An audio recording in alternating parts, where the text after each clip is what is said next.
গণতান্ত্রিক অর্থনৈতিক ব্যবস্থা প্রতিষ্ঠার মধ্যে যেখানে সুযোগের সমতা তৈরি হবে, আমাদের খেটে খাওয়া মানুষ তার ন্যায্য হিস্যা পাবে এবং দেশের শিক্ষা, স্বাস্থ্য, কর্মসংস্থানের মতো গুরুত্বপূর্ণ জায়গাগুলোতে আমরা সত্যিকার অর্থে পরিবর্তন আনতে পারব, যাতে করে বাংলাদেশের কাঙ্ক্ষিত জায়গায় আমরা পৌঁছাতে পারি। মূল বিষয়টা হচ্ছে সেই মুক্তিযুদ্ধ থেকে শুরু করে এখন পর্যন্ত বাংলাদেশের গণতান্ত্রিক রূপান্তর ঘটানোর জন্য আমাদের অনেক আত্মত্যাগ করতে হয়েছে।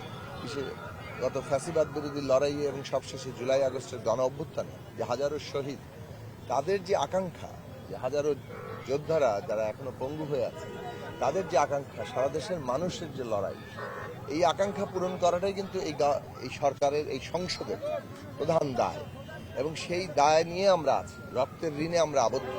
কাজেই সেই দিক থেকে মানুষের কথা বিবেচনা করা, শহীদের আত্মত্যাগের কথা বিবেচনা রেখে সমস্ত কাজকে করতে হবে। আমরা আমাদের সাধ্যমতো সমস্ত সক্ষমতাকে কাজে লাগানোর চেষ্টা করব।